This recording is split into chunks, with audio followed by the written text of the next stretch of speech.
once we've got the context of the role that the person's in and the company they're working for, we've got to get from them what was it that they bought in their own words. Now, this is an interview with somebody who hired a digital transformation consultant specifically for an AI strategy. And this is an interesting one because he doesn't really give me exactly, when I'm asking, what did you buy? I wanted something to do with the SOW. So, who did they have? What were the team names, etc., etc. In his first answer, what he gives me back is the reason why they bought. So if you hear from Julian here, he's going to describe what was going on and what it was that he needed a consultant to do for him. I think in the screener, you mentioned that you'd appointed the SFEIR, right? I don't know whether I'm supposed to pronounce that a different way. The group that you've appointed? Yeah, in fact, maybe to arrive to that, let me maybe describe the process, how we arrived to choose this company, if you want.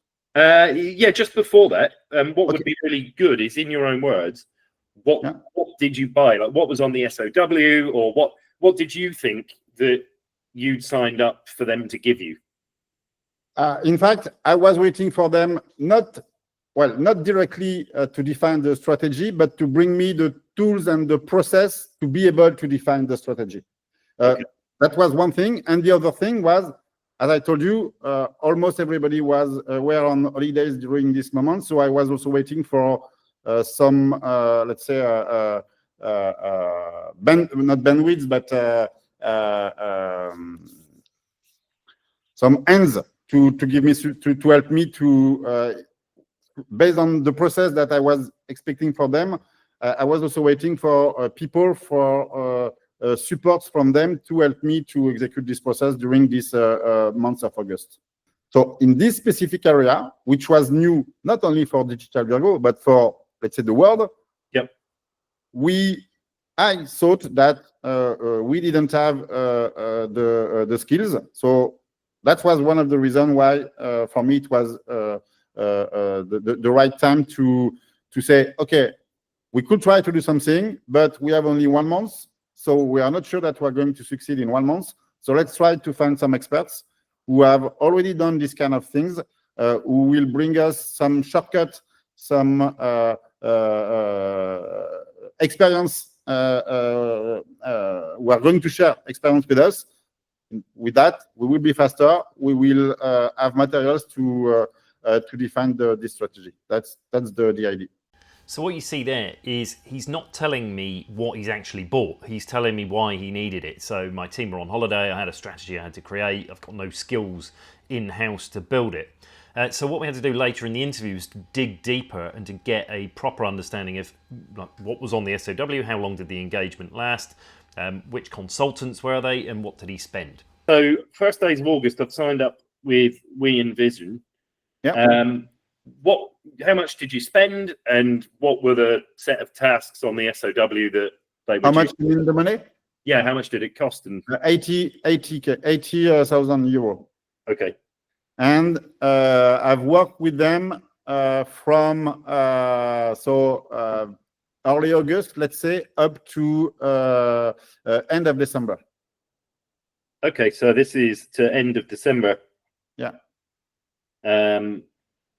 And what was it that they were doing at that time? Like how many people? Yeah. What did they come in and do? And yeah, so I work mainly with let's say 4 people. Well, mainly with 3 people, but also an additional one. So there was the sales girl, there was the main consultant, who was very how to say. He had the knowledge. He was able to speak about the topic, to answer all of our questions, to propose solutions, but not able to implement any of them. And this is where the third guy was helpful. That was a tech guy, in fact, with at this moment I thought was a very good expertise in the area. But you will see with the rest of the story that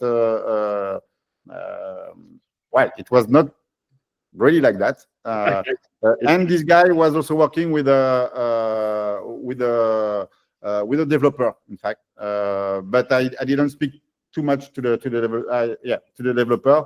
My main three contacts was the sales, the senior consultant, plus the lead tech, let's say. So you can see after a bit more digging, we work out how long's the engagement, who's on the team, a little bit about what he thought about those resources that he had. And next we want to turn to the money, to how much he spent, and more importantly, how does he view that amount of money? Because 80,000 euros to me could be quite a large sum of money, but we need to understand whether that's a large sum of money to him in his context. Okay, perfect. Thanks for that. And so 80,000 euros being spent on this, is that a lot of money for you to be spending on this sort of thing? Like, what does it compare to? That's some money, a lot of money. I'm spending almost my global budget without the people, only for all the providers, is 7 million a year. Okay. So it's not so much, but for this kind of business, I was not used to work with consultancy and so on. All of the other providers are really tech providers like AWS, like Snowflake, and this kind of thing.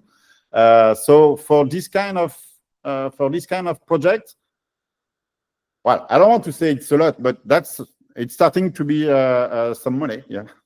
Okay. So compared to your overall budget, it's not a lot of money, but a lot of this is being spent on your infrastructure providers like AWS, and not much is spent on consultancy. So therefore, if I'm taking 80,000 euros, it starts to look bigger, and I'm going to think. So is it a hard decision then? No, it was not a hard decision because, first, the request was. It was just an idea that I had one morning arriving in the office. I'm going to define a strategy and I'm going to spend this money. No. The request was coming from the owner of the company. The money I'm spending is also his money. So because of that, it was okay. I mean, it was like he was the sponsor of the project. That was okay. And so there you have it. Right at the end, we go from that is a lot of money, and it's not relative to his budget. He's got 7 million euros, and he's only spending 80,000 on consulting. But he's not used to paying for consulting, so therefore it stands out as some money. But this is something that's been driven down from the owner of the company. It's not something he can say no to, and so therefore, if he needs help to get it done, the budget can be materialized. He can just go and talk to his boss, which is what happens, and they sign this off very, very easily. It's under his sign-off threshold. So again, you can see here, you can dive in. What is it that they bought? Why did they buy it? How much did they spend? But more importantly, what does that compare to? And how do they make the decision themselves of, should I spend 80,000 euros on this? And is this good value? Should I be doing it? Cheers.